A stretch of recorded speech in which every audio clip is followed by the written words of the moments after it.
കോട്ട കിട്ടല്ലേ കുട്ടികളൊക്കെ പോവുക. ഇനി നിലമ്പൂരിലേക്ക് ഉപതെരഞ്ഞെടുപ്പിന് ഇനി 8 ദിവസങ്ങൾ മാത്രം. മണ്ഡലത്തിൽ പ്രചാരണങ്ങൾ കൊഴുക്കുന്നുവെന്ന് ഞങ്ങളുടെ ബ്യൂറോ പറയുന്നു. ജമായത്ത് ഇസ്ലാമിയുടെ UDF പിന്തുണയും PDPയുടെ LDF പിന്തുണയുമാണ് ഏറ്റവും പുതിയ രാഷ്ട്രീയ ആയുധമായിരിക്കുന്നത്. ആഷ്മി താജ് ഇബ്രാഹിം നിലമ്പൂരിൽ നിന്ന് തത്സമയം ചേരുന്നു. Ashmi, good morning. നിലമ്പൂരിൽ കാട്ടാന ഇറങ്ങി എന്ന വാർത്ത കേട്ടപ്പോൾ ഞാനൊന്ന് ഭയന്നു. ആഷ്മിയെക്കുറിച്ചാണോ ആൾക്കാർ പറയുന്നത്? Good morning. എസ്കേൻ അങ്ങനെ മെരുങ്ങാത്തൊരു കാട്ടാനാണ് എസ്കേൻ. ഓട്ടെ എസ്കേൻ, ഇവിടെ ആണെങ്കിൽ എന്താണ് നമ്മുടെ ഈ ചെറിയ നിലാവ് പോലെ ഒരു വെയിലിങ്ങനെ വരുന്നുണ്ട്.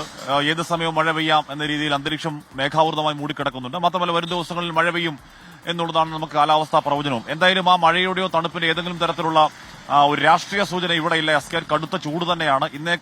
ഇനി തെരഞ്ഞെടുപ്പിന് 8 നാൾ എന്ന് പറഞ്ഞാൽ ഒരുപക്ഷെ വസ്തുതാപരമായി ശരിയാണോ എന്നറിയില്ല. 8ാം നാൾ നിലമ്പൂർ പോളിംഗ് ബൂത്തിലാണ് എന്നുള്ളതാണ്. അപ്പോൾ പ്രചരണം അവന്റെ അവസാന ഗിയറിലേക്ക് പോകുന്നു. ടോപ്പ് ഗിയറിലേക്ക് പോകുമ്പോൾ അതിന്റെ സ്പീഡ് സ്വാഭാവികമായും കൂടുന്നുണ്ട്. ഇത് സംസ്ഥാന രാഷ്ട്രീയത്തിന്റെ ഒരു ഫോക്കൽ പോയിന്റായി നിലമ്പൂർ ഈ ദിവസങ്ങളിൽ ഉറപ്പായും മാറുകയാണ്. നേരത്തെ എസ്കേൻ പറഞ്ഞതുപോലെ ഈ സമയത്ത് ജമാഅത്തെ ഇസ്ലാമി വെൽഫെയർ പാർട്ടി ബന്ധത്തെക്കുറിച്ചുള്ള രാഷ്ട്രീയ ചർച്ചകൾ തീപിടിച്ച് അതങ്ങനെ തുടരുകയാണെങ്കിൽ ആ ചർച്ചകൾ തുടങ്ങിയത് ഒരുപക്ഷെ PV അൻവറിൽ തുടങ്ങി അതുവഴി ഇങ്ങോട്ടേക്ക് വന്ന് ക്ഷേമ പെൻഷൻ വിവാദത്തിലൂടെ മുഖ്യമന്ത്രി നടത്തിയ മലപ്പുറം പരാമർശത്തിൽ മലപ്പുറത്തെ അധിക്ഷേപിച്ചത് ആര് എന്ന ചർച്ചയിലൂടെ നിലമ്പൂരിൽ വഴിക്കടവിൽ ഒരു പാവം പിടിച്ച പയ്യൻ ഈ പറഞ്ഞ പന്നിക്കണിയിൽപ്പെട്ട് മരിച്ച ആ ദാരുണമായ സംഭവത്തിലെ രാഷ്ട്രീയ ചർച്ചകൾ 2 ദിവസം നീണ്ടു.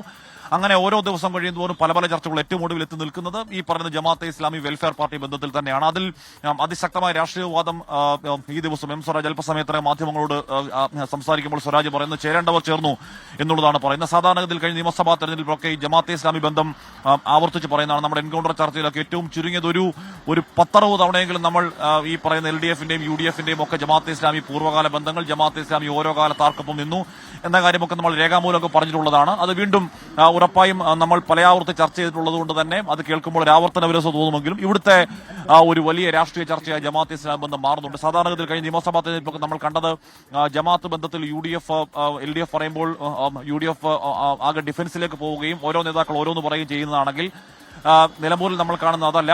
ജമാഅത്തെ ഇസ്ലാമി ബന്ധം ആരോപിക്കുമ്പോൾ അതിശക്തമായ പ്രതിപക്ഷം തിരിച്ചടിക്കുന്നുണ്ട്. അങ്ങനെയാണെങ്കിൽ PDP നിങ്ങൾക്ക് എങ്ങനെയാണ് മതേതര പാർട്ടി ആവുന്നത്? ജമാഅത്ത് നിങ്ങൾക്കൊപ്പം നിൽക്കുമ്പോൾ മതേതര പാർട്ടി നിങ്ങൾക്കൊപ്പം അല്ലെങ്കിൽ ഭീകരവാദികൾ എന്നൊക്കെയുള്ള രാഷ്ട്രീയ പ്രതികരണങ്ങൾ കേൾക്കുന്നു. LDF വിട്ടുകൊടുക്കുന്നതിന് LDF ഈ പറഞ്ഞ ജമാഅത്തെ ഇസ്ലാമിയുടെ പൂർവ്വകാല ബന്ധങ്ങൾ, അവരുടെ ആചാര്യൻ മൗദൂദി മുന്നോട്ട് വെക്കുന്ന ആശയാടിത്തറകൾ ഈ പറഞ്ഞ UDFനെ സ്വാധീനിക്കുന്നുണ്ട്. മാത്രമല്ല ഒരു പടി കൂടി കടന്ന് UDFന്റെ മാനിഫെസ്റ്റോ തീരുമാനിക്കുന്നത് ജമാഅത്തെ ഇസ്ലാമിയാണ് ആണോ എന്ന സംശയമുണ്ട് എന്ന തരത്തിലുള്ള പ്രതികരണം അടക്കം വരുന്നു. അതാണ് ജമാഅത്തെ ഇസ്ലാമി വെൽഫെയർ പാർട്ടി ബന്ധത്തിൽ ഇവിടെ നടക്കുന്ന ചർച്ചകൾ. കഴിഞ്ഞ കുറെ തെരഞ്ഞെടുപ്പുകളിൽ, കഴിഞ്ഞ ലോക്സഭാ തെരഞ്ഞെടുപ്പിൽ, അതിനു മുമ്പ് നിയമസഭാ തെരഞ്ഞെടുപ്പിൽ, പാലക്കാട് ബൈ ഇലക്ഷനിലടക്കം, പുതുപ്പള്ളി തൃക്കാക്കരയിലടക്കം ഈ പറയുന്ന ജമാഅത്തെ ഇസ്ലാമി മഴവിൽ സഖ്യം നമ്മൾ ആവർത്തിച്ച് കേൾക്കുന്നു. ഇവിടെ നിലമ്പൂരിലും അതിനൊരു മാറ്റമില്ല. അതൊക്കെ കഴിഞ്ഞ് ഏറ്റവും ഒടുവിൽ എത്തി നിൽക്കുന്ന SN കപ്പൽ ദുരന്തമാണ്. കപ്പൽ കത്തിയ വിഷയം ഇവിടെ ചർച്ചയാവുകയാണ്. ഇവിടെ നിലമ്പൂരിന് അടുത്തൊന്നും എവിടെയും കടലൊന്നും ഇല്ലെങ്കിലും ആ കപ്പൽ കത്തിയതിൽ അല്ലെങ്കിൽ MSC കമ്പനിക്കെതിരെ കേസെടുക്കാത്തത് സംസ്ഥാന സർക്കാരിന്റെ എന്തോ ഗൂഢതാൽപര്യമാണ് എന്ന രീതിയിൽ UDF കാര്യമായ പ്രചരണം നടത്തുന്നു. K മുരളീധരൻ ഒരു പടി കൂടി കടന്നു പറഞ്ഞത് ഈ പറഞ്ഞ ഷിപ്പിംഗ് കമ്പനിയും മുഖ്യമന്ത്രിക്ക് തമ്മിൽ ബന്ധമുണ്ട് എന്നിവരെ കടന്നു പറയുന്നുണ്ട്. സ്വാഭാവികമായും അതൊക്കെ നിലമ്പൂരിൽ ചർച്ചയാകുന്നു. മാത്രമല്ല ഇന്ന് UDF നേതൃത്വത്തിൽ ആ വിഷയത്തിൽ കേരളമൊട്ടാകെയുള്ള തീരദേശ പ്രതിഷേധമൊക്കെ ഇന്ന് നടക്കുന്നുണ്ട്. അങ്ങനെ പലവിധ വിഷയങ്ങൾ പലത് ആവർത്തിക്കുമ്പോൾ ഇവിടെ നേതാക്കളുടെ പെരുമ്പട ഇങ്ങോട്ടേക്ക് ഇറങ്ങാൻ പോകുന്നു. എസ്കേൻ കാര്യം ഇനി പരസ്യ പ്രചരണത്തിന് കഷ്ടിച്ച് 6 ദിവസം മാത്രമാണ് ബാക്കി. മുഖ്യമന്ത്രി ഇങ്ങോട്ടേക്ക് വരാൻ പോകുന്നു.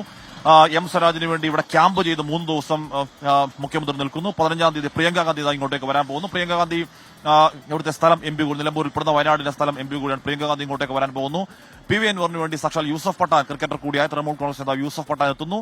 മഹുവ മൊയ്ത്ര എത്തുമെന്നുള്ളതാണ് PV അൻവർ ക്യാമ്പിന്റെ പ്രതീക്ഷ. അതിപ്പോഴും ഒരു ഫൈനലിലേക്ക് എത്തിയിട്ടുണ്ടോ എന്ന് അറിയില്ല. എന്തായാലും അവസാന ദിവസങ്ങളിലേക്ക് എത്തുമ്പോൾ നേതാക്കൾ മൊത്തം ഇറങ്ങി. ഇന്നലെ 10 LDFന്റെ 10 മന്ത്രിമാരാണ് സ്വരാജിന് വേണ്ടി പല സ്ഥലങ്ങളിൽ പ്രചരണത്തിനായി എത്തിയത്.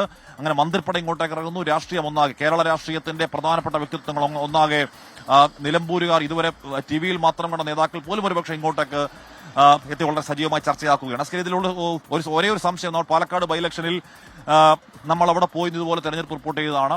ഓരോ ദിവസം എന്നോണം പെട്ടി വിവാദമടക്കം ഓരോരോ വിവാദങ്ങൾ പുറത്തേക്ക് വന്നതാണ്. വലിയ സജീവ ചർച്ചയായതാണ്. പക്ഷേ വോട്ടെണ്ണി കഴിഞ്ഞപ്പോഴേക്കും ഏതെങ്കിലും തരത്തിൽ ഈ പറയുന്ന വിവാദങ്ങളൊന്നും വോട്ടർമാരുടെ മനസ്സിനെ സ്വാധീനിച്ചിട്ടില്ല എന്നാണ് മനസ്സിലായത്. അപ്പോൾ ഇപ്പോൾ ഇവിടെ നടക്കുന്ന ഈ പറയുന്ന വിവാദങ്ങളൊക്കെ വോട്ടർമാരെ സ്വാധീനിക്കുമോ? അവർ പോളിംഗ് ബൂത്തിലേക്ക് പോകുമ്പോൾ ആർക്ക് വോട്ട് ചെയ്യണം എന്നതിനെ സ്വാധീനിക്കുമോ എന്ന് അറിയണമെങ്കിൽ 13-ാം തീയതി വരെ നമുക്ക് കാത്തിരിക്കണം. Thank you Ashmi Taj Ibrahim.